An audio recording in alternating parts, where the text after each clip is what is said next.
queremos darle gracias a Dios porque está con nosotros el pastor Guillermo Mackenzie, que no es William Mackenzie, es Guillermo Mackenzie porque es tan argentino como el más argentino de todos los argentinos. Su apellido hace honor a la procedencia de sus antepasados, quinta generación, cuarta generación. Y con Guillermo hemos crecido, somos los dos muy jóvenes, pero bueno, yo recuerdo cuando él era un adolescente y junto a quien hoy es su esposa, alguna vez se vinieron a visitarnos a Flores y ver su vida crecer profundamente volcada al servicio de Dios y al prójimo, y conocer su historia. Bueno, fue muy lindo caminar juntos a lo largo de estos años. Guillermo estaba pastoreando en una iglesia no muy lejos de acá, de nuestra comunidad de iglesias presbiterianas, y bueno, estamos juntos elaborando y soñando cosas para el futuro de nuestra ciudad, de nuestro país. Así que, Guillermo, es un privilegio muy grande que nos visites hoy. Tenemos a alguien que iba a leer la lectura, pero lo podés hacer vos, y nos abocamos al... Vení que oramos por Guillermo, ¿les parece? Señor, queremos darte gracias por el pastor Guillermo Mackenzie. Le pedimos que tu palabra pueda ser esta mañana predicada a todos nosotros. Pedimos especialmente también por su familia, su esposa Débora, sus hijos, tú los bendigas y también bendigas su ministerio. Lo pedimos en el nombre del Padre, del Hijo y del Espíritu Santo. Amén. Bien, gracias, Marce. Un placer estar una vez más aquí.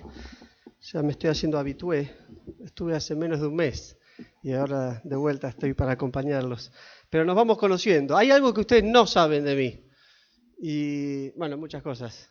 Pero algo que me interesa hoy compartirles, porque tiene que ver con la prédica de lo que vamos a predicar, que está relacionado con la serie que están haciendo. Me pasó Marcelo una idea de lo que están haciendo, entonces yo me sumé a la serie, aunque podía predicar de otras cosas, pero me sumé a lo que ustedes como comunidad están trabajando cada domingo. Yo les pido que no se rían de lo que les voy a declarar y confesar de mi vida. Es algo mío, personal. Yo sé de entrada que algunos de ustedes no me van a creer, pero yo sentí compartirlo igual. Yo soy un superhéroe. Y yo sé que algunos no me van a creer, pero tengo testigos de lo que digo. Tengo 2 testigos. Y la Biblia dice que con 2 testigos alcanza. Mi hijo de 4 años y mi otra hija de 6. ¿Sí? Para ellos soy un superhéroe. Y eso me hace un superhéroe. A mí me importa poco que ustedes no me crean. Porque yo sé lo que soy. Y además tengo testigos que atestiguan que yo digo la verdad. Entonces, parte de eso es lo que a mí me llama a decir, entonces si esa es mi verdad, yo vivo basado en mi verdad. ¿Por qué? Porque tengo 2 testigos. Ahora, ¿a dónde voy con esta pequeña introducción? En nuestra época, el ser testigo de algo es absolutamente subjetivo. Y a nosotros nos importa muy poco que alguien dé testimonio de algo, porque no nos asevera ninguna verdad que alguien sea testigo de eso. Porque vos sos testigo de algo y me decís que es verdad y me perjurás que es verdad, y yo te voy a decir, en lenguaje bien posmoderno, esa es tu verdad. Y vos podés estar convencidísimo de que es eso, y a mí no me mueve un pelo, ni un rulo, no me mueve nada. Porque para mí tu testimonio no me significa nada. Vamos a empezar a ver el pasaje de la carta de los Hebreos. Vamos a ver el primer capítulo, pero no voy a empezar con ese pasaje, sino que antes le voy a dar una pequeña introducción a ese pasaje. Hoy tenemos una época de esto de los testigos, del testimonio, en que cuestiona mucho de los testigos, pero también porque nos hemos acostumbrado a plantar testigos falsos, que no es un invento nuevo, ya en la antigüedad también existían los testigos falsos, pero hoy cada vez estamos más acostumbrados a que cualquier cosa la resolvemos comprando un testigo, que diga algo que no es verdad y lo solucionamos.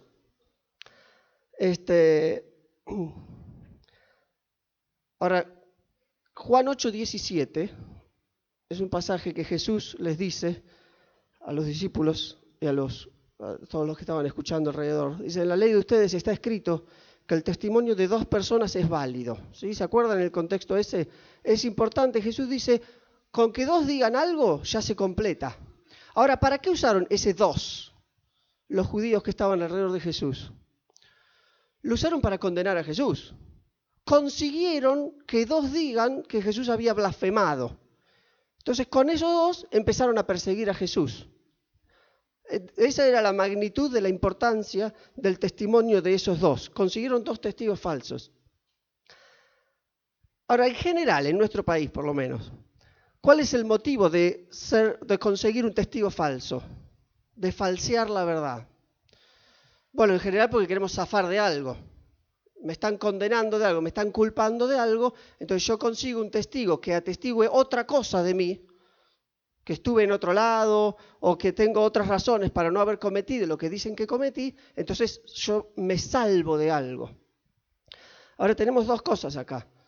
Una es que estos 2 testigos falsos estaban atestiguando no para zafar ellos, sino para condenar a otro.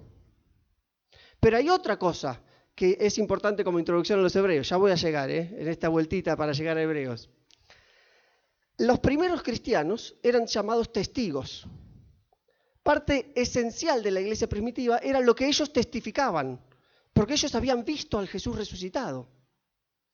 En el caso de ellos eran testigos y eran juzgados de ser testigos falsos. A los primeros cristianos les decían que era falso lo que ellos atestiguaban, que eran testigos falsos. Ahora, ¿para qué atestiguaban ellos que para ellos era verdad y para los otros era falso? No era para zafar, no era para no ser condenados. Al contrario, estaban atestiguando algo que en muchos casos les costaba la vida. En ese caso no te conviene un testigo falso. Me siguen el razonamiento, ¿no? Si atestiguar algo te puede acarrear la muerte, entonces mejor ser un testigo falso. Yo prefiero falsificarlo. Pero la iglesia primitiva no se la bancaba falsificar lo que ellos habían visto. Porque para ellos es demasiado fuerte haber visto a Cristo crucificado y resucitado. Ahora, hay un momento clave en la primera carta a los Corintios que se escribió más o menos en el año 57, 20 y pico años después de la muerte y crucifixión y resurrección de Jesús. 20 y pico años después ya hacía falta que Pablo le escriba a los Corintios y les diga, acuérdense que esto, el mensaje que predicamos, es posta, No estamos inventando un mensaje. Solamente 20 y pico años después de que lo habían visto con sus propios ojos, hace falta decirle a la comunidad de Corinto, esto lo vimos con nuestros propios ojos. Si quieren, vamos un segundito ahí, los que tienen Biblia, si no yo se los leo. En primera carta de los Corintios, es importante porque estoy haciendo una cronología de la importancia del testimonio respecto de lo que habían visto en la iglesia primitiva. En la primera carta a los Corintios, capítulo 15, que estoy diciendo más o menos alrededor del año 57, versículos 3 al 8, Pablo les escribe esto. Dice, ante todo les transmití a ustedes lo que yo mismo recibí, que Cristo murió por nuestros pecados según las Escrituras, que fue sepultado, que resucitó al tercer día según las Escrituras, y que se apareció a Cefas. Luego se apareció a los 12. Después se apareció a más de 500 hermanos a la vez, la mayoría de los cuales vive todavía, aunque algunos han muerto. Luego se apareció a Jacobo, más tarde a todos los apóstoles, y por último, como uno nacido fuera de tiempo, se me apareció a mí. ¿Cuántos testigos hacía falta para aseverar que algo era verdad? Pablo dice, tienen acá para una panzada. ¿Se dan cuenta de lo que les estoy diciendo? No fueron solamente 2 que lo vieron a Jesús resucitado. El sumum es más de 500 a la vez. Y lo remata diciendo, fíjense que algunos entre ustedes todavía viven, aprovéchenlos mientras viven, pues vayan y charlen, no hay nada mejor que charlar con alguien que vio algo, que lo presenció con sus propios ojos.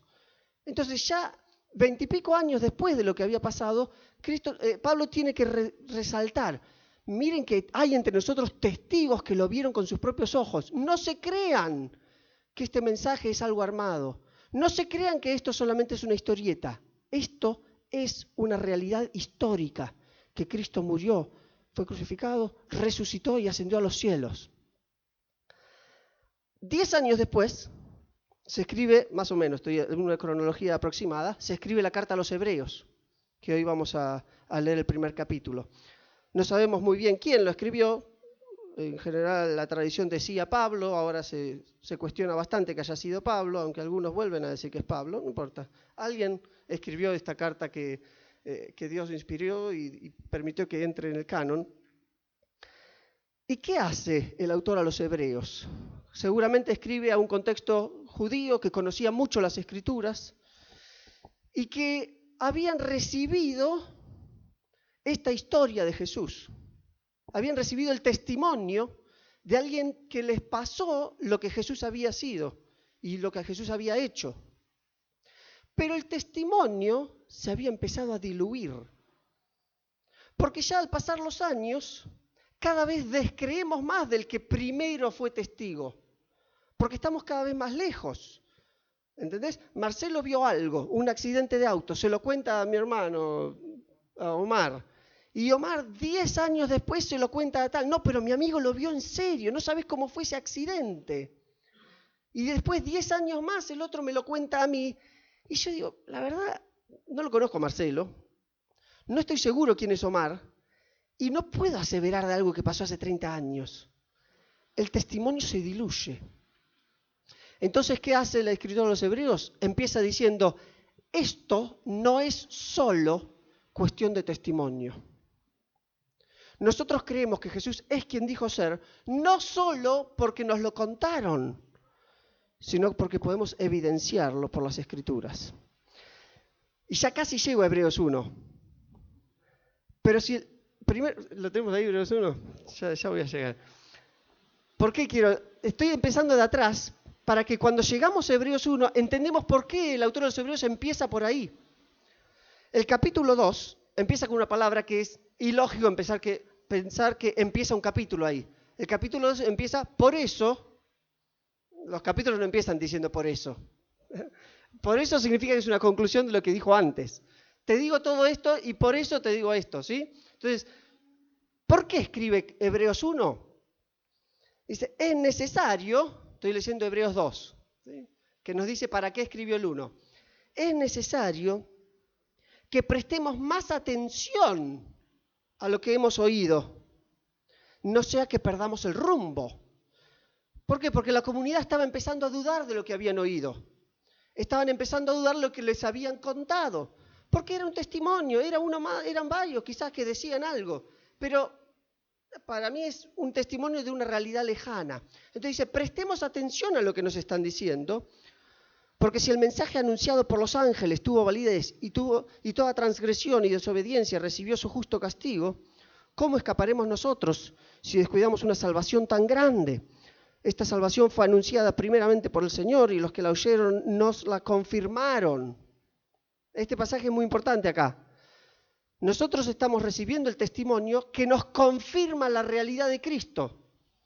Pero nosotros no creemos en Cristo por lo que me contaron, sino que puedo evidenciar, y las Escrituras dan testimonio, y la realidad da testimonio de lo que me contaron. Hoy en día, este mensaje aplica mucho a nuestra realidad, porque son pocos los que hoy dirían, vino un amigo mío y me contó todo lo que Cristo hizo en su vida, entonces yo también quiero seguir ese Cristo. Porque la realidad cristiana se ha vuelto muy subjetiva. Entonces, una respuesta que conseguimos a menudo cuando alguien quiere compartir un testimonio, ¡qué bueno que Jesús es tan importante para tu vida! Y qué bueno que Dios haya hecho eso para vos en tu vida. Pero es para vos. Entonces lo que Hebreo dice, lo que te contaron no es la realidad, pero es la confirmación de lo que Dios es y lo que Dios puede hacer. Y finalmente dice, a la vez Dios ratificó su testimonio acerca de ella con señales, prodigios y diversos milagros y dones distribuidos por el Espíritu Santo según su voluntad. Entonces, ¿cuál es el motivo que el autor de los Hebreos escribe Hebreos 1? Es decirte, no es solo algo que nos contaron. Vamos a ver que Jesucristo es quien dice ser más allá de lo que me contaron. Entonces, Hebreos 1 dice, no sé si tengo la misma versión, sí. Dios, habiendo hablado muchas veces y de muchas maneras en otro tiempo a los padres por los profetas, en estos postreros tiempos nos ha hablado por el Hijo, a quien constituyó heredero de todo y por quien asimismo hizo el universo, el cual siendo el resplandor de su gloria y la imagen misma de su sustancia, y quien sustenta todas las cosas con la palabra de su poder, habiendo efectuado la purificación de nuestros pecados, por medio de sí mismo, se sentó a la diestra de la majestad en las alturas, hecho tanto superior a los ángeles, cuanto heredó más excelente nombre que ellos. Porque ¿a cuál de los ángeles dijo Dios jamás, mi hijo eres tú, yo te he engendrado hoy? Y otra vez, yo seré a él padre y él me será a mi hijo. Y otra vez, cuando introduce al primogénito en el mundo, dice, adórenle todos los ángeles de Dios. Acerca de los ángeles dice, él hace que sus ángeles sean como vientos y sus ministros como llamas de fuego. Pero del Hijo, dice, tu trono, oh Dios, es eterno y para siempre. El cetro de tu reino es un cetro de justicia. Amas la justicia y odias la maldad, por eso te ungió Dios, tu Dios, con óleo de alegría más que a tus compañeros. Y también dice, Señor, tú fundaste la tierra en el principio y los cielos son obra de tus manos. Ellos perecerán, pero tú permaneces para siempre. Todos ellos se desgastarán como un vestido, los enrollarás como un manto y quedarán cambiados, pero tú eres el mismo y tus años no tendrán fin. Dios jamás le dijo a ninguno de los ángeles, siéntate a mi derecha hasta que ponga a tus enemigos por estrado de tus pies. ¿Y acaso no son todos ellos espíritus ministradores enviados para servir a quienes los herederos de la salvación, a quienes serán los herederos de la salvación? Por eso, dice Hebreos 1, tengamos cuidado. Que lo que creemos no sea solamente una historieta que se pasa por un lado y por el otro. Que este Jesús del cual hablamos y sobre el cual fundamos nuestra fe, no sea solamente basado en lo que experimentamos, sino que realmente nuestra fe se funde en lo que Jesucristo es. Y que la historia ha confirmado lo que Jesús es. Esto es muy importante, porque muchas veces nuestra fe crece cuando vemos lo que Jesucristo hace. Y hay tiempos que no vemos lo que Jesucristo hace. O a veces quizás Jesucristo no hace para probar nuestra fe o para otros propósitos que Él pueda tener. Nuestra fe no puede estar basada ni en lo que me contaron ni en lo que yo veo, sino en lo que Jesucristo es. Entonces Hebreos 1 empieza a decir, este Jesucristo, que es el fundamento de nuestra fe, de nuestra creencia, de nuestra religión, si querés usar esa palabra. Este es el fundamento no es lo que yo experimento como cristiano, es Jesucristo mismo. Ahí entre los teólogos esta epístola a veces se le llama la epístola olvidada. En parte porque entró tarde en el canon, el proceso de formación del Nuevo Testamento. Esta epístola había quedado medio relegada, algunos no estaban convencidos de incluirla, entonces decían, bueno, esta es medio olvidada. Pero también porque hay un énfasis en Hebreos que incluso en nuestra sociedad causa mucha impresión, porque apunta mucho a lo sacrificial, Hebreos. Habla mucho de los sacrificios, apela a los sacrificios del Antiguo Testamento. Y nosotros en general no nos gusta demasiado hablar del sacrificio. Nos gusta más hablar de las cosas de la fe, lo que Jesús hace en mi vida y demás. Pero ¿sabes qué pasa? Todo eso no tiene sentido si Jesucristo nos hubiera sacrificado. Todo lo otro pueden ser palabras lindas. Pero Hebreos 1 dice, eso vale porque Jesús es quien dijo ser. Entonces, retomamos esta epístola y la sacamos de su olvido, porque el fundamento de lo que Jesús es sirve de piso para todo lo que Jesús puede hacer en nuestra vida. Hoy, en general, tenemos una sociedad mucho más pragmática, que lo importante es si me sirve o no me sirve, si puedo aprovechar o no puedo aprovechar, si me puede satisfacer mis necesidades o no me las satisface. Es una sociedad pragmática. Ahora, lo que dice Hebreos es, el pragmatismo de Jesús no puede ser nunca realidad si Jesús no es quien dijo ser. Así como yo no puedo volar, por más que mis hijos digan que yo soy un superhéroe. ¿Me siguen, no? Hay testimonios, hay testigos que nos convencen de realidades subjetivas, y por más que nos convenzamos y le pongamos toda la fe del mundo, porque a veces también te falta fe, por más que le pongamos toda la fe del mundo, si aquello en lo cual ponemos nuestra fe no es real, ponele toda la fe del mundo, no se va a mover. Porque lo grandioso del cristianismo no es nuestra fe, sino aquello sobre lo cual depositamos nuestra fe. Lo grande de los apóstoles y de la iglesia primitiva no era su fe, por más grande que fe que tenían. Era Jesucristo, que había sido crucificado y resucitado. Esto no es para decir que la fe de ustedes no sirve, mi fe no sirve. Sirve solamente por Hebreos 1.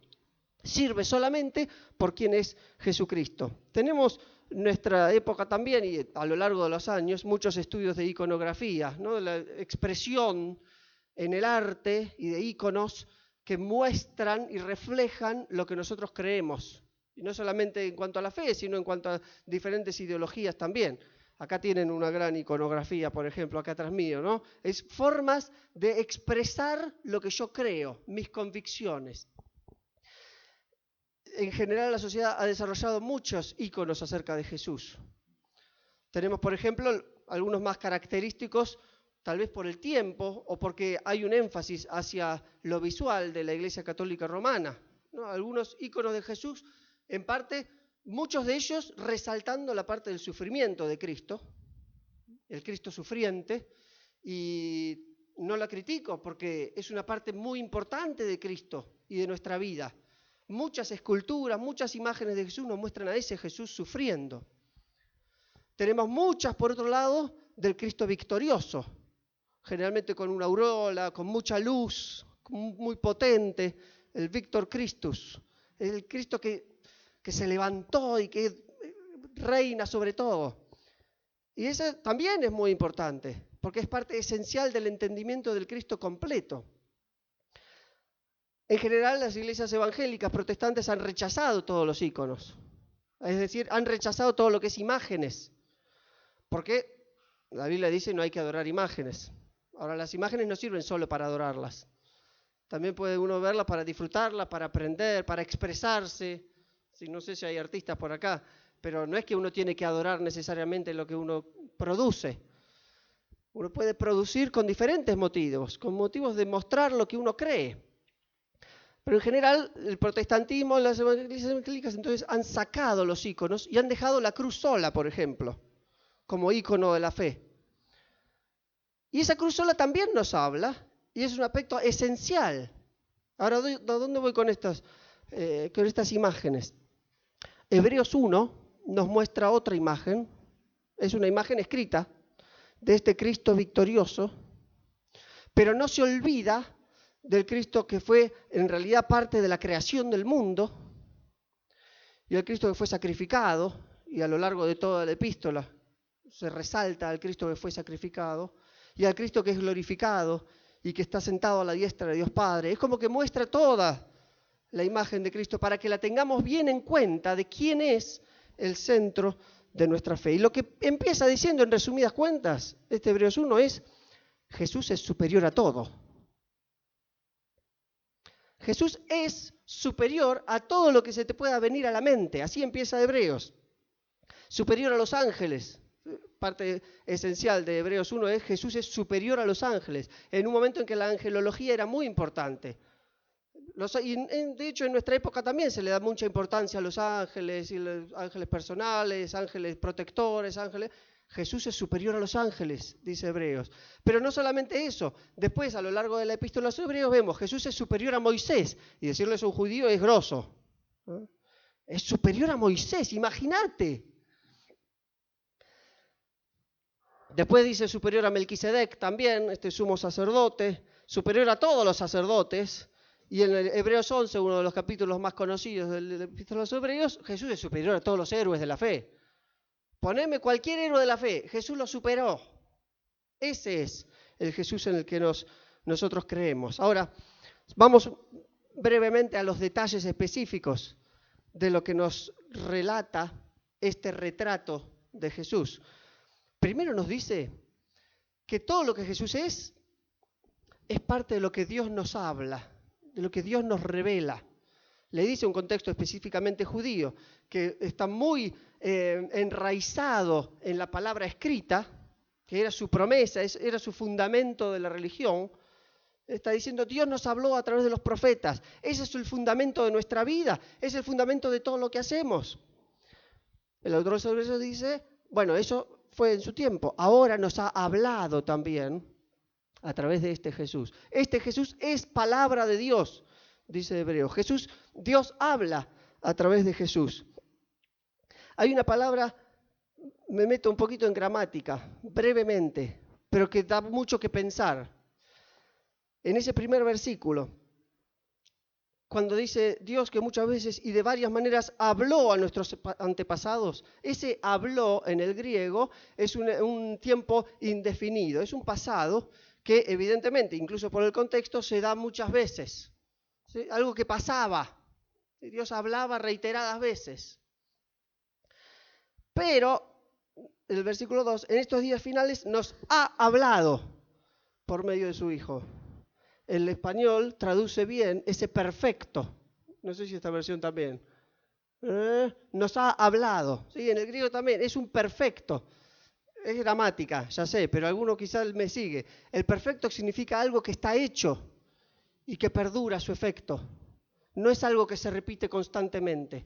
Con los profetas teníamos que repetirlo todo el tiempo. Y de hecho después, durante Hebreos, va a decir no solamente los profetas hablaban y repetían el mensaje de Dios todo el tiempo, era algo que necesitábamos permanentemente, sino que también va a hablar de los sacrificios, que era necesario sacrificio tras sacrificio, siempre sacrificios. Este cambio del tiempo verbal va a marcar también la tendencia de Hebreos, porque con Jesús Dios ha hablado. Y esa palabra de Dios a través de Jesús permanece para siempre.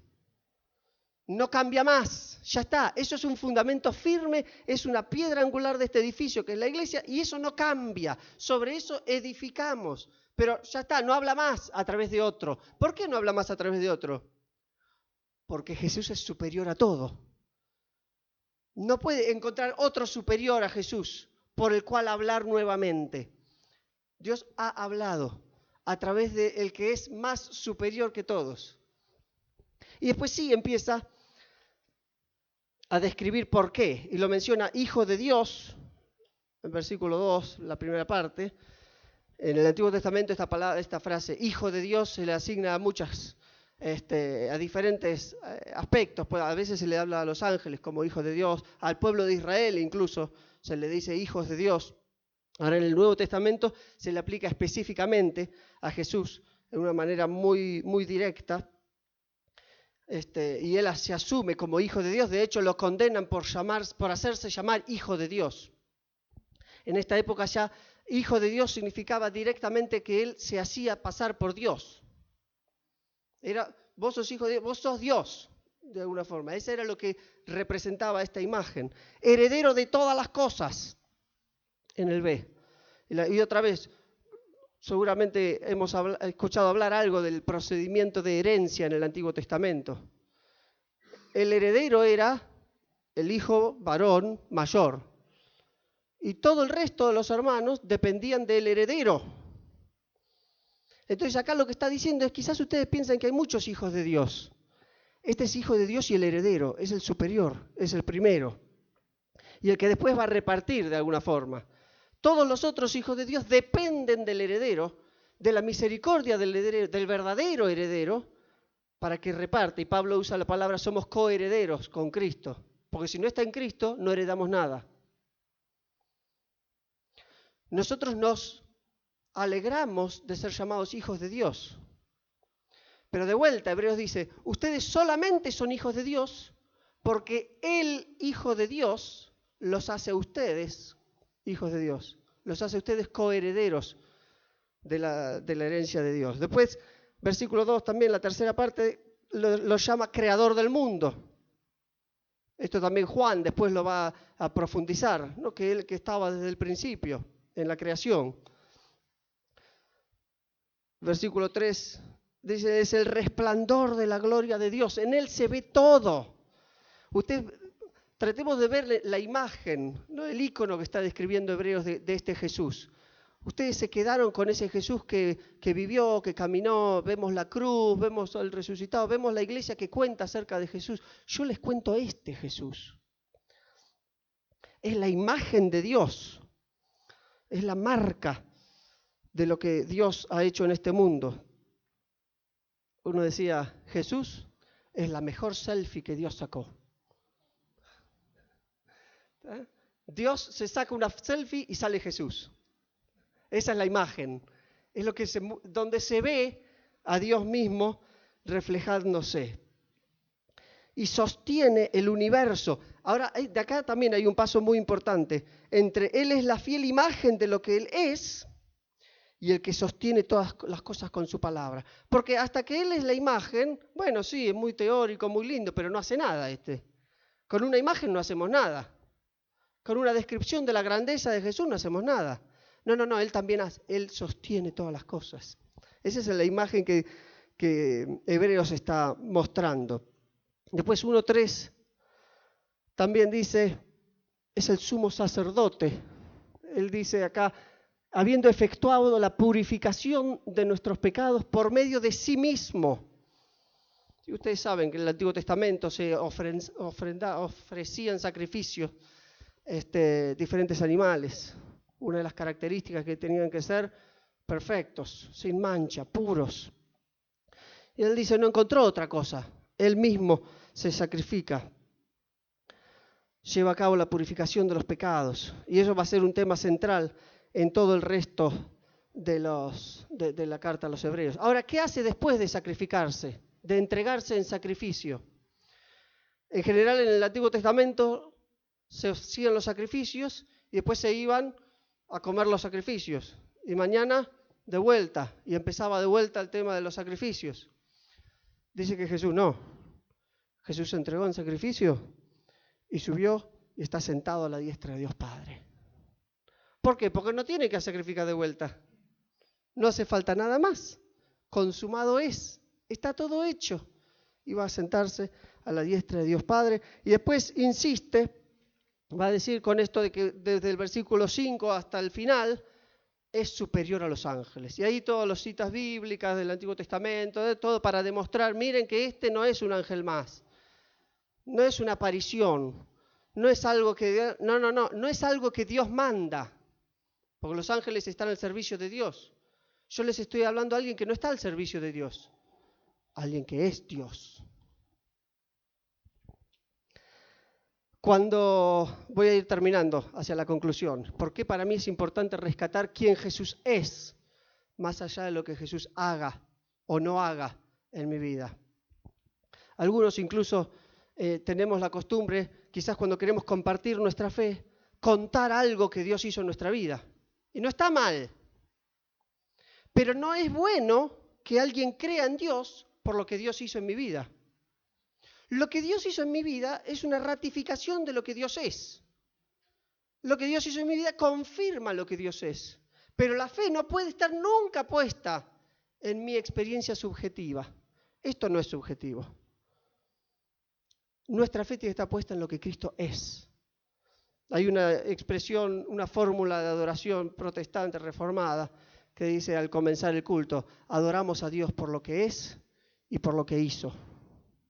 Y podemos agregar por lo que hace, pero con lo que es y con lo que hizo alcanza y sobra para que sea digno de recibir nuestra adoración, digno de que nosotros le entreguemos nuestra vida. En Juan capítulo 6, cuando Jesús multiplica los panes, después de que haya multiplicado los panes, sigue su camino y lo seguía una gran multitud, ¿se acuerdan? Y dice, no, ustedes me siguen porque quieren los panes. Y muchos medio desilusionados después se iban, ¿no? Ya no hay más panes, se acabaron los panes, se van. Jesús tiene una charla muy profunda con sus discípulos. Los confronta en su fe. ¿Ustedes también se quieren marchar? Porque quizás los discípulos también decían, acaba de hacer tal milagro, tantos panes, tanto pecado, ¿qué más? Sigamos haciendo.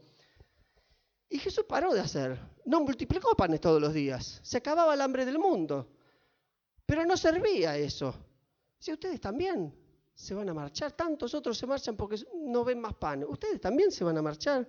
Y hay uno que contesta, que se anima. Parte de lo que Andrés hoy citaba también. Dice, Señor, contestó Pedro, ¿a quién iremos? Tú tienes palabras de vida eterna. Y nosotros hemos creído y sabemos que tú eres el Santo de Dios. Hay unas variantes de textos griegos que dicen, tú eres el Cristo, el Hijo del Dios viviente. ¿En qué estaba puesta la fe de Pedro? En los panes ni a palos. En lo que él sabía que Cristo era. En lo que Cristo es. Porque si Cristo es lo que dice ser, entonces puedo confiar en Él. Una correcta percepción, esta es mi conclusión, una correcta percepción y conocimiento de Cristo nos da una correcta percepción y conocimiento de nosotros mismos y un llamado sano a adorar a quien Cristo es. Porque si la cosa empieza por nosotros y nuestra necesidad y nuestros sentimientos, y Jesucristo me suple mis necesidades, y Jesucristo me hace sentir bien, y Jesucristo me da una buena vida, ¿quién es el centro de mi fe? Soy yo. ¿Qué está errado ahí? Está errado en mi percepción de quién Cristo es. Porque si Cristo es el centro de mi vida, entonces ahí yo entiendo lo que Dios hace en mi vida y puedo darle gracias a Dios por lo que Él hace en mi vida. Pero si no, es mi Jesucristo de bolsillo. Y cuando se le acaban las pilas, entonces ya no me sirve más. Y entonces busco otras alternativas. Porque alternativas hay. Pero también se les acaban las pilas. Porque llega un día que ya no me sirve más, entonces lo cambio. Entonces cuando se le acaban esas pilas, Pedro dice de vuelta, ¿y a quién iremos? Porque esto va más allá de si me sirve o no me sirve, si me gusta o no me gusta, si me hace bien o no me hace bien. Acá hay una cuestión de quién es Cristo, cuál es la verdad objetiva, la realidad histórica de quién Jesús es, lo que Él hizo, que está evidenciado por la historia, y de cómo hizo, porque es verdad, tiene significación para mi vida. Adoramos a Cristo por lo que Él es y por lo que Él ha hecho.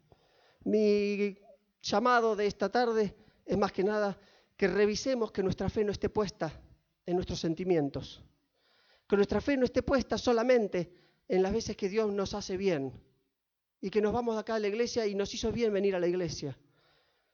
Porque tal vez a alguno de los apóstoles no le hacía bien ir a la iglesia. Capaz que salía de ahí y lo mataban. A ese no le hizo bien ir a la iglesia. Pero lo necesitaba porque sabía que era verdad. Porque ese es el Cristo que entregó su vida por nosotros. Entonces, cuando tal vez no me sienta bien, cuando no tenga ganas de acercarme a Dios, o cuando tenga ganas de tirar todo por la borda, ¿a quién iremos? Si tú tienes palabras de vida eterna, si tú eres el Cristo. ¿Me acompañan orando? Querido Dios, primero te pido perdón. Te pido perdón porque a veces me hago imágenes de vos que no son las que vos nos mostrás en tu palabra. Y porque a veces nos ponemos demasiado contentos por las cosas buenas que haces por nosotros y nos ponemos contentos de sentirnos bien. Y pisoteamos la fe. Y pisoteamos quién sos vos realmente. Y perdón porque a veces no tenemos ganas de adorarte. Y ponemos por encima nuestras ganas y no quién sos vos realmente. Ayúdanos hoy, a través del escritor de la epístola a los Hebreos, a resignificarte, a descubrirte nuevamente con quien vos realmente sos y lo que la historia demuestra que has hecho por nosotros. Señor, ayúdanos a poner nuestra fe, nuestra confianza en nuestra vida por sobre el hecho objetivo de tu cruz, de esa historia que es repetida por los siglos de los siglos. Líbranos de confiar solamente por aquellas cosas que vemos con nuestros ojos. Líbranos de confiar solamente porque nos sentimos bien cuando oramos. Ayúdanos, Dios, a confiar aun cuando no sentimos nada. A depositar nuestra fe en lo que hiciste por nosotros, aun cuando tal vez nos vaya mal. Gracias, Señor, por haber entregado a tu Hijo Jesucristo en esa cruz. Que hoy podamos rendirle culto, adorarlo y honrarlo por lo que Él es y ha hecho. En el nombre de Jesús. Amén.